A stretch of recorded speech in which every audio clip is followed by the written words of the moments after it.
Hi, and welcome back to the Inside of My Head, where I've just come back from seeing Jurassic World Dominion, and I figured that I might as well continue my Top Kill series and give you my favourite deaths from both the Jurassic Park films and the Jurassic World movies. There is one entry to this list that is a Dominion spoiler, but I'll give you a spoiler warning in plenty of time. Please take a second to hit like on the video and subscribe if you haven't already, and once you've done that, let's get started with Dieter's cut off your junction! Death by 1,000 nibbles. One thing that I love about the Jurassic franchise is that karma is strong in this universe. Karma. If you're a jerk, like you go around cattle prodding random dinos for no reason like this guy did, karma is coming for your ass in the form of a leathery skinned death lizard, and that is no truer than my first entry to this list. This one is as annoying as it is funny as it is satisfying. For those that don't remember, this guy, who's kind of a massive jerk, goes off to have a pee, sees one compy, chases it away but gets disorientated in the process, so he's now lost and screaming to his partner, who inexplicably is sitting there in the middle of a dinosaur-filled forest, like one of the most dangerous places on Earth, with headphones on, so can't hear his partner's cries. You wonder about the other guys who are just sitting around, like, did no one else hear the shouts? But anyway, he then stumbles down a riverbank, losing his machine gun in the process, only to be set upon by a pack of, 20 or 30 compies, 30 maybe, 40, And he actually manages to get them off him at one point. After they're like all over him, biting his neck and his lips, he manages to wrestle them away and they run off. But regroup, and then we get another one of those really brilliant moments that we see often in Jurassic Park, where he's just looking at them and they're just looking back, but once his back turns, it's obvious he ain't getting away that easy, and eventually the compies get stuck in. If you're familiar with the channel, you'll know that I've got no problem with things that slither, things that fly, things that swim, but anything that swarms, I hate it. And just to imagine that eventually these little guys would have managed to pierce this guy's skin, and once they did, each tiny little bite would have peeled him like an orange. And, the obvious parts going first. We saw them going for the lips, but they'd also go for his fingertips and fingernails, and they would eventually get to his eyelids, his tongue, and any other dangly bits, if you know what I mean. So all of this would have been avoided if this guy wasn't stoned AF and had just paid attention to what was going on around him. But, even worse than that, once the leader comes and says break over, this guy just gets up and walks away, like forgets his buddy and goes off by himself. But again, you know what it is? Yeah, you know what it is. You know what it is. Come on, come on, say it with me. Come on, you know what it is. It's justice. Next up, I've got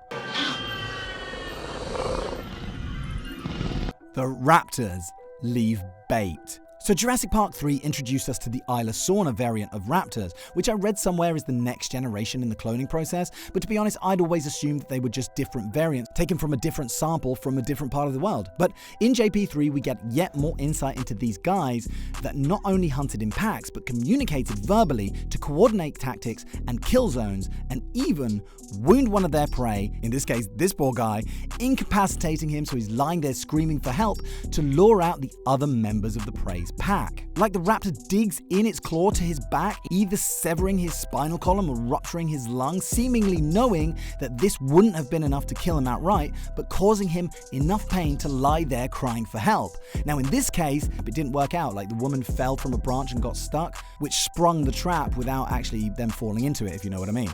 And once the velociraptors realized that their plan wasn't going to work, neck snap!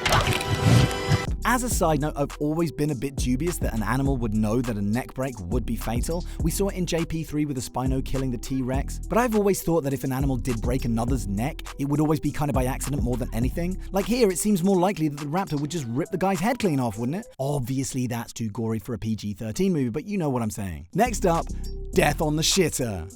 One that makes me chuckle more than anything happens in the original movie as Rexy is stalking her squishy human prey, only to be distracted by Sam Neill taking advantage of her being attracted to movement by waving a flare in her face.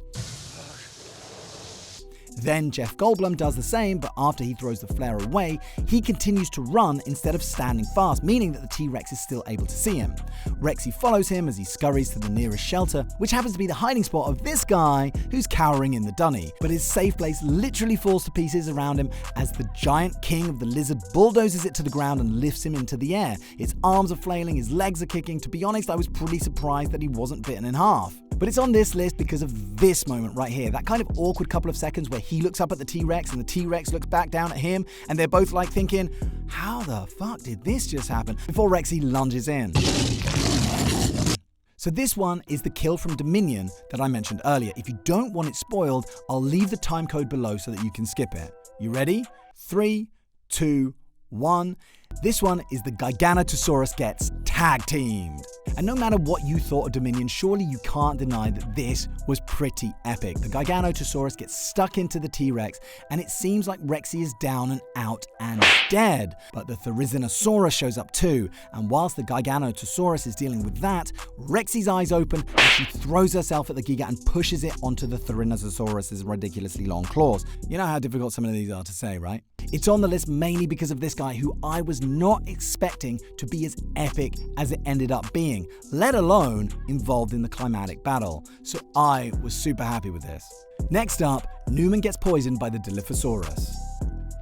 So this might be my favorite because of how satisfying it is that this guy, who's pretty much solely responsible for the entirety of this calamitous situation, finally gets the end he deserves, with every bit of respect being ripped away from him as he slips over, bangs his head on the side of a Jeep. He basically gets not only a gruesome death, but a humiliating one too.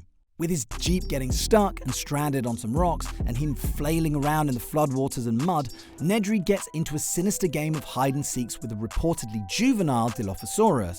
And it's just how calm this thing is at first. Just following him slowly around like an inquisitive puppy, then, what's this you call these? Gills? What do you call them, gills? His gills unfurl and blam, it spits a load of gunk into his chest. Gunk, which is actually a highly corrosive fluid that would eventually begin eating into your skin. But before he can take more than a few steps away, blam! Nedry gets hit square in the face by another blast of icky residue, this time hitting him square in the eyes as his eyeballs begin to sizzle.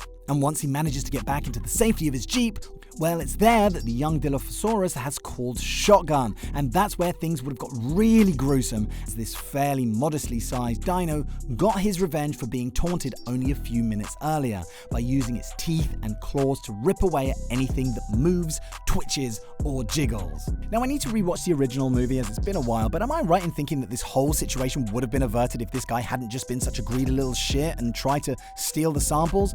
We would have all had a nice dinosaur theme park that we could have visited at any time we wanted, but this guy just had to fuck up the whole entire world just to make a buck.